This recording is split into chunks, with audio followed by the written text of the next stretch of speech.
In today's video, we're going to be looking at the first chapter on translation in Hector Avalos' The End of Biblical Studies. And I want to start by describing how biblical scholarship has developed and where Avalos is challenging some of the essential methods and goals of biblical scholarship. And then we're going to look at his arguments about translation. First of all, you should know that Enlightenment biblical scholarship, meaning modern biblical scholarship, began after the Reformation as an effort to read the Bible not as a doctrinal statement, not as timeless divine communication, but rather as the result of human activity, as something that people are doing. And once you start analyzing the Bible as a manuscript, as a document, as the evidence of human activity, then you realize that the people who made those documents lived very far in the past, in a very different time and place. And so what that means is that when we study the Bible, we put the Bible into its historical context, which means removing it from our own context. We make it, to some degree, something alien, something foreign, something different. So instead of opening the Bible and hearing the voice of God speaking to us in our world, we open the Bible and we read a historical document written by somebody who lived a long time ago in a very different place, in a very different time. And so the work of scholarship then becomes the process of bridging that gap between the ancient and the modern, between the foreign and the familiar, through tools, through critical tools, such as using the study of language, Hebrew and Greek and Latin, through the study of geography, of history, of religious rituals, historical events, anthropological theories of social and political institutions. The best treatment of this that I know is the work by Jonathan Sheehan in his book, The Enlightenment Bible, in which he's argued that part of the scholarly project was to take this Bible that has been removed from our time and place and put into the past, put into a foreign place, and to make it relevant again by making its moral teachings timeless, by making its poetry beautiful, making its culture inspirational. And so the argument that Sheehan makes is that scholars try to find ways to connect this ancient foreign document with our own culture by making it into a classic, making it into a constitutive expression of ideas that have been fundamental to our society. These are arguments that you're familiar with, I'm sure. Now, where Avalos agrees with Sheehan is that this is what's happening. Where Avalos goes from Sheehan's argument is to say, well, we should not be doing that thing. We should not be doing that second part. Avalos has argued in the book, he says his thesis has two basic points. One is that biblical scholarship has shown the Bible to be a product of an ancient and no longer relevant culture, and that scholarship then tries to make the Bible relevant through philosophically flawed techniques and through the institutions that support scholars in their work in this regard.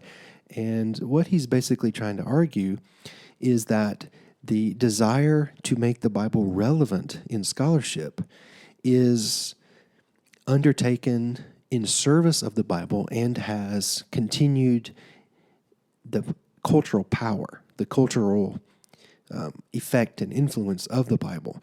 That if we weren't doing that, then the Bible would end up among the list of ancient texts that nobody reads anymore. A couple of quotes. He says that the relevance of the Bible is maintained by using translation to hide and distort the original meaning of the text in order to provide the illusion that the information and values conveyed by biblical authors are compatible with those of the modern world. So the problems, he says, is not just that translators disagree about how to translate particular passages, but rather that the problem is that translators intentionally and knowingly distort the translation in order to make the modern text relevant, to make it easier for modern readers to understand, to relate to see as relevant, to see as valuable, to see as binding in their own lives. Well, after a brief survey of translation theory that you, I'm sure, found very familiar, he talks about word for word and sense-based translations, but eventually jumps to the conclusion that the culture and the concepts of the Bible are so foreign that translators often deliberately conceal the original meaning and context in order to make it relevant today. Now, this is a strong claim, and I'm sure it's more than a little offensive to Bible translators. But the question is he right? Well, one, it is clear that dynamic equivalents, dynamic translations, do try to convey ideas from a source text in words and concepts that are meaningful to the reader. Now, Brunn, as we have seen, argues that all translations, the dynamic ones and the so-called literal ones, are doing this to some degree or another. So the question I have is, what would a translation that doesn't do this even look like? So we might choose very foreignizing techniques, for example, transliterating all technical terms. Or you could have a syntactical arrangement of the English text that really foregrounds all of the nuances of the Hebrew syntax. But at a certain point, are you even translating? So I would think that what Avalos is challenging is not even necessarily the practice of Bible translation, but really the basic goal and aim and fundamental philosophical approach of translators. Is translation itself something that is problematic? Now, I don't think he fully embraces the implications of his argument, because in his discussion, he then turns to this notion of mistranslation. And the idea is that the scholars are mistranslating particular passages intentionally in order to make the biblical text more relevant and meaningful to people. Now, one example that he discusses is the text of Deuteronomy 32, 8 and 9, something that we've looked at before. And he looks at how in the Masoretic text, it says that God, the Most High, Elyon, divided the nations according to the numbers of the peoples, the boundaries of the peoples, according to the number of the Bnei Yisrael, to the sons of Israel, to the Israelites.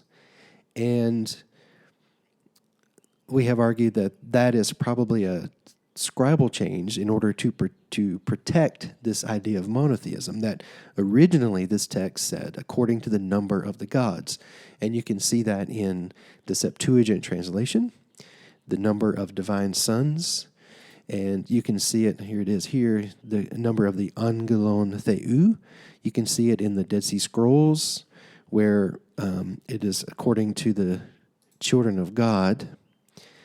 And so this is an argument that scholars have. And some translations, like the NIV, translate this as according to the number of the Israelites, and some translations translate it as according to the number of the gods. My point is, let's see. He also looks at the term Elohim in Genesis 1 and in other passages, and argues that it should be understood literally as gods. So in the beginning, the gods created the heavens and the earth. Now, it's true that sometimes the translation of El and Elohim in the Hebrew Bible is somewhat ambiguous. And there are texts in which polytheism has been wedged into a monotheistic shape, if you will. But in these passages, where Elohim is being used, and also in Deuteronomy 32, 8 and 9, Avalos is attacking not precisely the translation, but rather the interpretive process behind that translation. Scholars disagree about these kinds of texts. They disagree about how to deal with the textual critical problems of Deuteronomy 32. They disagree about certain passages, whether it should be El, Elohim, singular God, plural God. It's a matter of disagreement.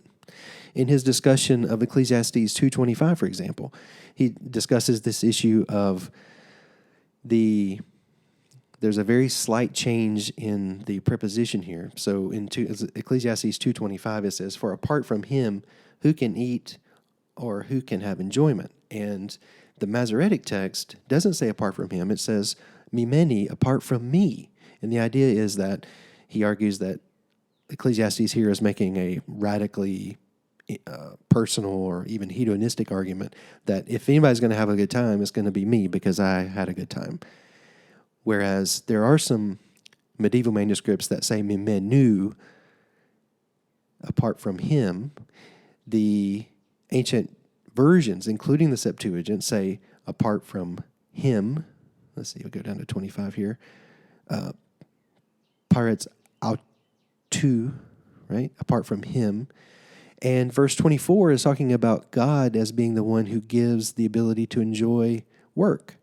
And so whether we should translate verse 25 as who can eat or have enjoyment apart from him versus apart from me is an interpretive decision. It is not a case in which the translator is just unhappy with verse 25 and just decides to hide the original meaning to create something a little more relevant or engaging or easy for the modern reader to understand. And so I feel like that Avalos in this case is arguing from a little bit of a bad faith.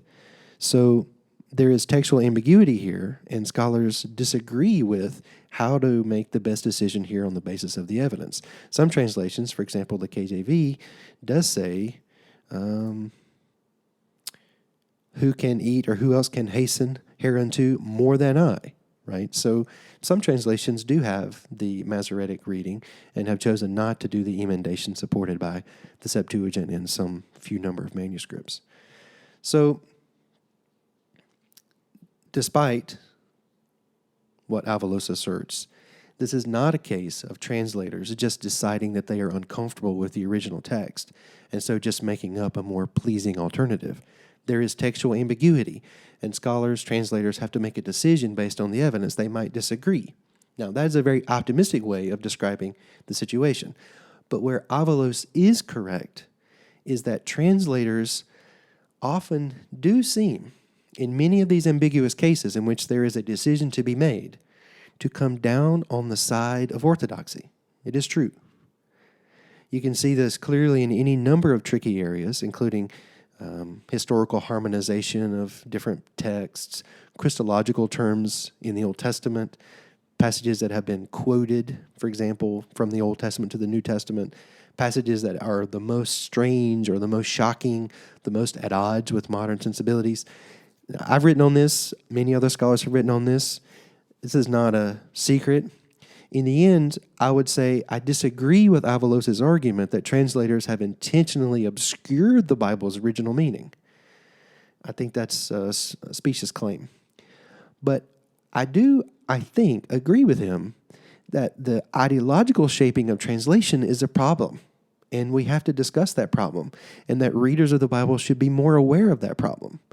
And it's not a case of translators intentionally twisting or warping the Bible, but translators do, I think, because of the ideological agendas, because of the institutional context, because of the question of who's going to be using these Bibles, translators do tend to lean toward more orthodox interpretations when there is a question at hand.